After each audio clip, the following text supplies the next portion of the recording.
இயேசு உங்களை நேசிக்கிறார். பிரியமானவர்களே, இந்த நாளில் ஆண்டவர் நம்மளோடு பேசும்படியாய் வேதத்திலிருந்து ஒரு வசனத்தை கூட வாசித்து ஆண்டவர் நமக்கு கற்றுக் கொடுக்கக்கூடிய காரியத்தை பார்ப்போம்.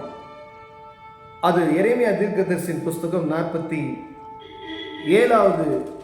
48வது அதிகாரம் 10வது வசனம் இப்படியாக சொல்லுகிறது: கர்த்தருடைய வேலையை அசதியாய் செய்கிறவன் சபிக்கப்பட்டவன், இரத்தம் சிந்தாதபடிக்கு தன் பட்டயத்தை அடக்கிக் கொள்ளுகிறவன் சபிக்கப்பட்டவன். கர்த்தருடைய வேலையை அசதியாய் செய்கிறவன் சபிக்கப்பட்டவன், இரத்தம் சிந்தாதபடிக்கு தன் பட்டயத்தை அடக்கிக் கொள்ளுகிறவன் சபிக்கப்பட்டவன். கர்த்தருடைய வேலையை யார் அசதியாய் செய்கிறோம்? பிரியமானவர்களே, ஆண்டவரை அறிந்து கொண்டு நாட்கள் உருண்டோடி கொண்டு இருக்கிறது. 10 வருஷம், 20 வருஷம், 25 வருஷம், 30 வருஷம், 40 வருஷம். ஆனா ஆண்டவர் அவருடைய சத்தத்துக்கு செவி கொடுத்து அவருடைய காரியத்தை நடக்கும்படியாய் நமக்கு கற்றுக் கொடுத்த எங்கோ இருந்த நாம் அவரை அறிந்து கொண்டோம். அறிந்து கொண்ட நிமிஷத்துல பாருங்க, அப்போஸ்தலர் பவுலடியார்களுடைய காரியத்தை பாருங்க. அவர் துன்மார்க்கமாய் வாழவில்லை. அவர் ஒரு அரசாங்கத்தில் நல்ல ஒரு நல்ல பொறுப்பில் இருக்கிறாரு. கிறிஸ்தவர்களை துன்பப்படுத்துவதே அவருடைய பிரியம். ஏன்னா அவர் நியாயப்பிரமாணத்தை கடைபிடித்தார். எங்கு ஜெபிக்கிறவர்களை துன்பப்படுத்துவதற்கு அவர் ரொம்ப கடினமான மனிதன்.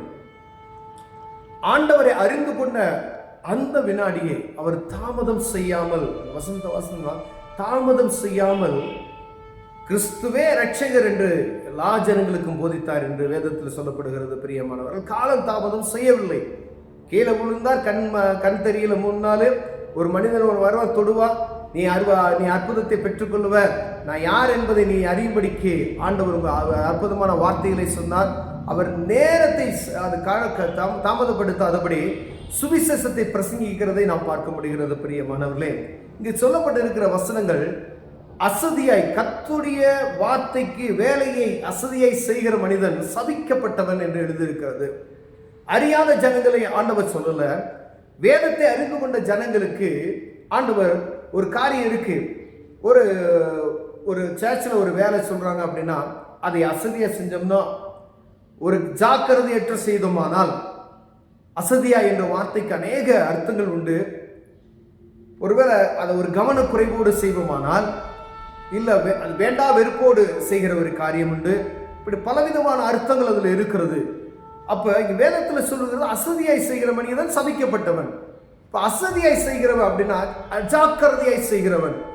கர்த்தருடைய வார்த்தை என்பது, கர்த்தருடைய வசனம் என்பது, அவருடைய வேலை என்பது உலகத்தில் இருக்கக்கூடிய மனிதர்கள் சொல்லுகிற வேலை கிடையாது. அது ஒரு வேலை, சாரி சார் அப்படின்ட்டு போயிடலாம், லேட்டாக வந்தேன் சாரி சார் அப்படின்ட்டு போயிடலாம், இந்த காரியத்தை செய்யலை அப்படின்னு சொல்லி மன்னிப்பு கேட்டுட்டு போயிடலாம். இது வானத்தையும் பூமியும் உண்டாக்கின தேவன்.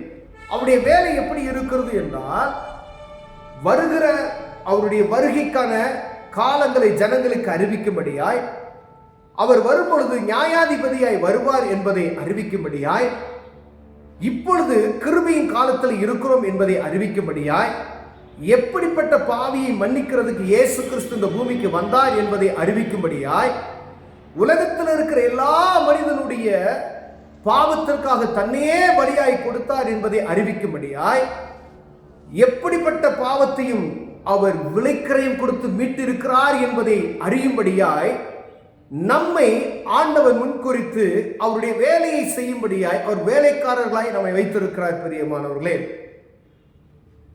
அதை அசதியாய் செய்யாது. ஏன்னா காலம் சமீபமாய் இருக்கிறது. 2025 வருஷத்துக்கு முன்னாடியே ஆண்டவர் என்ன சொன்னார்? காலம் சமீபமாய் இருக்கிறது. நான் போன எப்படி போனேன்னா அதே மாதிரி நான் திரும்பி வருவேன். நான் திரும்பி வந்து நான் என்ன செய்வேன்? உங்களை நான் கூட்டிட்டு போவேன். நான் உங்களுக்காக ஒரு ஸ்தலத்தை ஆயத்தப்படுத்துறேன்.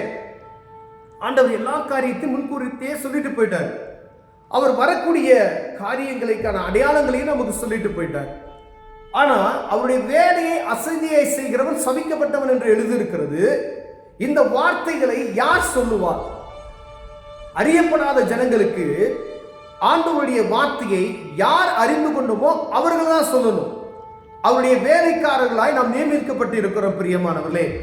ஏதோ ஒரு பூமியில ஏதோ ஒரு இடத்துல வாழ்ந்தோம், ஏதோ ஒரு இடத்துல சத்தத்தை கேட்டு, ஏதோ ஒரு இடத்துல யார் மூலமாவது ஏதோ ஒரு மனித நிமித்தமாய் இயேசுவே சொந்த இரட்சகர் என்கிற ஒரு காரியத்தை நாம் கற்றுக்கொண்டோம். விசுவாசத்தின் பிள்ளைகள் என்று நாம் பெயர் பெற்று விட்டோம்.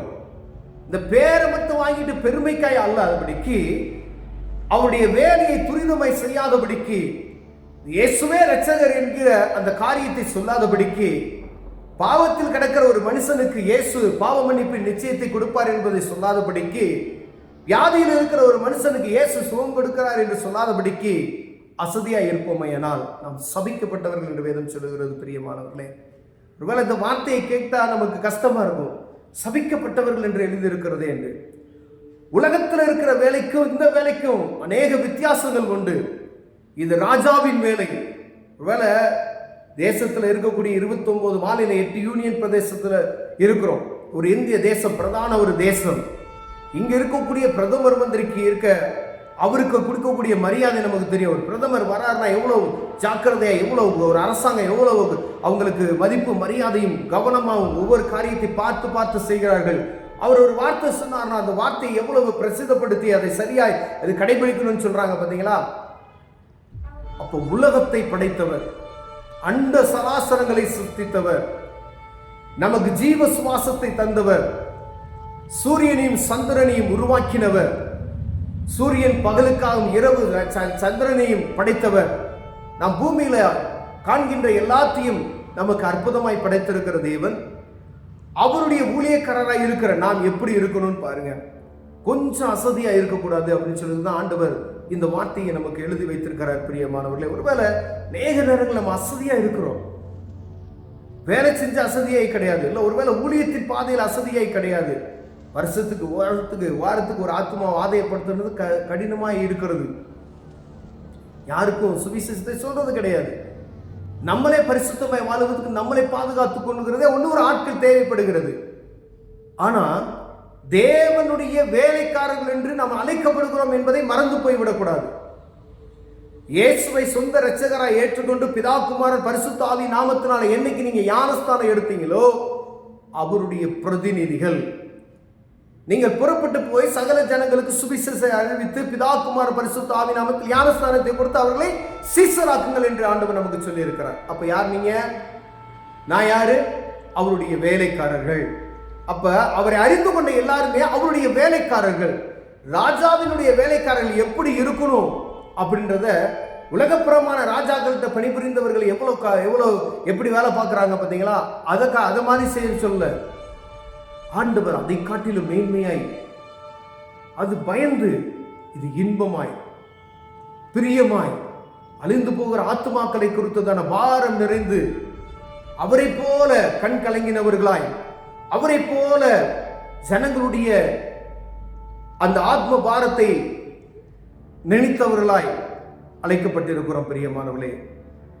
அதே போல வசனங்களை பயன்படுத்தாதபடிக்கு, ஒரு ராணுவ வீரன் இருக்கிறானா, யுத்தத்துல அவன் யுத்தம் நடந்து கொண்டு இருக்கும் பொழுது தன் பட்டயத்தை அடக்கி வைத்திருந்தானா அவன் சபிக்கப்பட்டவன் என்று எழுதியிருக்கிறது.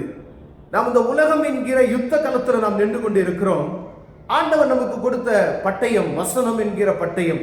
இந்த வசனத்தை பயன்படுத்தாதபடிக்கு அடக்கி வைத்துக் கொண்டு இருப்போமையினால் நாம் சபிக்கப்பட்டவர்கள் என்று அழைக்கப்படுகிறோம். ஊழியர்கள் என்று அழைக்கப்பட்டு விட்டோம். வசனத்தை பட்டயமாக நமக்கு கொடுத்திருக்கிறார். அந்த பட்டயத்தை பயன்படுத்தாதபடிக்கு, வாயிலை உச்சரிக்க விடாதபடிக்கு, ஜனங்களுக்கு அதை சொல்லாதபடிக்கு இருப்போமையினால், இந்த வசனத்தின் நிமித்தம் வானமண்டல வல்லமைகளை நிர்மூலமாக்காதபடிக்கு வைத்திருப்போமையானால் ஆண்டவர் சொல்லுகிறார் சபிக்கப்பட்டவன் என்று. வேத வசனம் என்ற பட்டயத்தை நாம் என்ன செய்யணும்? பயன்படுத்தி கொண்டே இருக்கணும் என்று சொல்லுகிறார் பிரியமானவர்களே. ஒருவேளை இதுல செய்வதற்கு நம்ம கவனக்குறைவாய் இருப்போமையானால் கர்த்தர் உங்களோடு என்னோடு பேசுகிறார். இனி துரிதமாய் செயல்படும் காலம் கடைசியாய் இருக்கிறது. கண்களை மூடுவோம், ஜெபம் செய்வோம். அன்பின் தகப்பனே, ஆண்டவரே, உமது வார்த்தையை அசதியாய் சொல்லாதபடிக்கு, உமது வசனத்தை ஆண்டவரே அசதியாய் செய்யாதபடிக்கு, உமது வேலையை அசதியாய் செய்யாதபடிக்கு எங்களை காத்துக்கொள்ளுங்க. உற்சாகத்தோடு செயல்படுகிற இறுதியில் தாங்க. இயேசுவின் நாமத்தில் பிதாவே, ஆமென்.